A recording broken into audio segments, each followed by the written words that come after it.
All right, hey everybody, it's your girl Shelly Shell Williams, Philly's Oprah, and this is Single on a Saturday Night, along with DJ Bob Kid Baldwin. Disco, Old school mix joint, and the old school joint mix show, and we have a special guest with us. Yes, Mr. Bob Baldwin. You are a producer, arranger, author, inventor, and celebrating 31 years as an artist.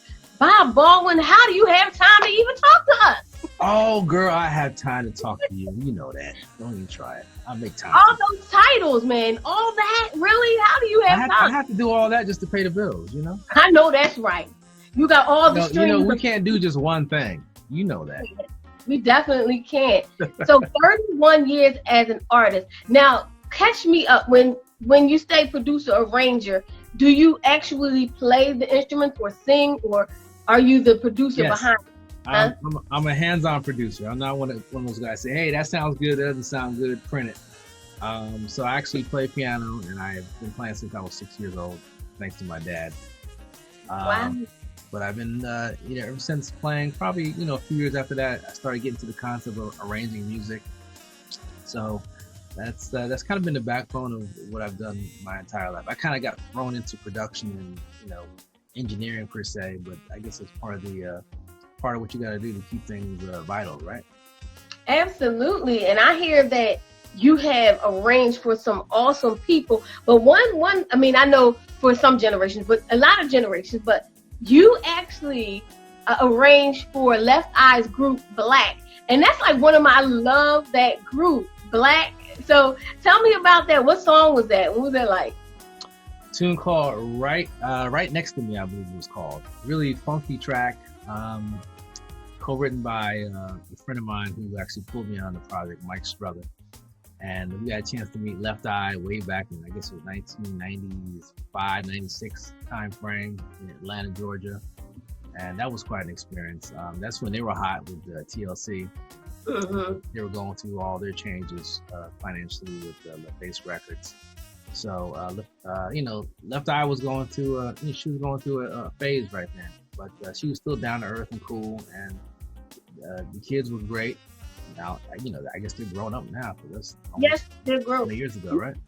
Yeah, God rest her soul. One of them passed away. She was in a car accident, but God rest her soul. Oh, wow. Yeah. Wow. That's Tragic. absolutely. Tragic. And he's very tragic. That was a few years ago. Oh, man. I want to say it's Natina. I think her name was Natina. They were all sweet kids. I mean, they were like maybe 20, 21, I think. They weren't that old. But man, that's tragic that they one of them passed away. Yeah, one of them passed away. But more importantly, it's about you. I hear that you are you're moving forward in business. You're a radio personality. Wait a minute, radio too, right? Yeah. That wasn't on the title thing. Come on, man. Tell me about that. You're a radio personality. I caught the radio bug in college. I was going to school at Geneva College in Beaver Falls, Pennsylvania, a small college outside of Pittsburgh.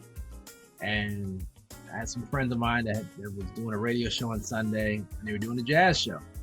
And so I just got caught up in the radio game then. And then I landed an internship with WBLS in New York City, right after I got out of school, and had a chance to watch Frankie Crocker work, which was like absolutely amazing. That guy was at the top of his game then. It was like early 80s. Mm-hmm. And I really caught the bug. After that, I went to 1010 Wins doing some news writing, and I wasn't really into that, but it gave me a chance to understand the concept of attribution. That was kind of the main takeaway from that job. But then I started picking up, in between doing my music career, I did a couple of music director jobs. I helped launch the first smooth jazz station in Bermuda back in 2005. I programmed that for a couple of years. Did some programming down at in Jacksonville, Florida. They had a smooth jazz station there. And currently I have a radio program now. All that led up to me doing this radio program, which I launched in 2008 called the New Urban Jazz Lounge. And it's been on since 2008. We roll out a show every week. It's a 2-hour show weekly. We're up to 605 shows in succession. Wow. Is it on How do you catch it? Is it on your website or is You it? can go to newurbanjazz.com. There's a couple links you can go to. You can pull up an app, and the app allows you to listen to it on your phone, of course. And inside the app, you have a 24/7 stream, but you also have a 2-hour radio show, which I load up every Friday. So you can get it to newurbanjazz.com. And we're on about 35 stations. We're mostly, we have a huge footprint in the Southeast. Okay. Amazing. You are awesome. You are doing a lot of things. Well, I wanted to do that because I felt that the independents didn't have a platform to hear their music. Actually, the year that I launched it, all the smooth jazz stations went off the air in like a year and a half, including the one in Philadelphia. It sure did. Yeah. There's like 24 stations in a year and a half that went bye-bye without any notice. And then from what I recall, from Boston to Jacksonville or Orlando, there was no smooth jazz stations at all, commercial-wise, from on the East Coast at all. That was in 08, 09. So I wanted to use that to fill a void and also to help, give the indies some light.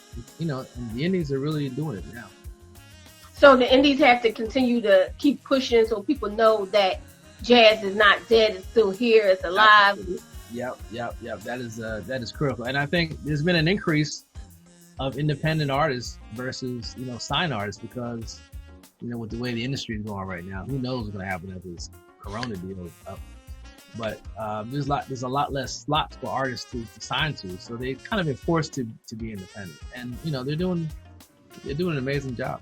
Now, speaking of the state of music, Mr. Baldwin, I'm going to put you on the spot. I put all my guests, all artists that come through on the spot.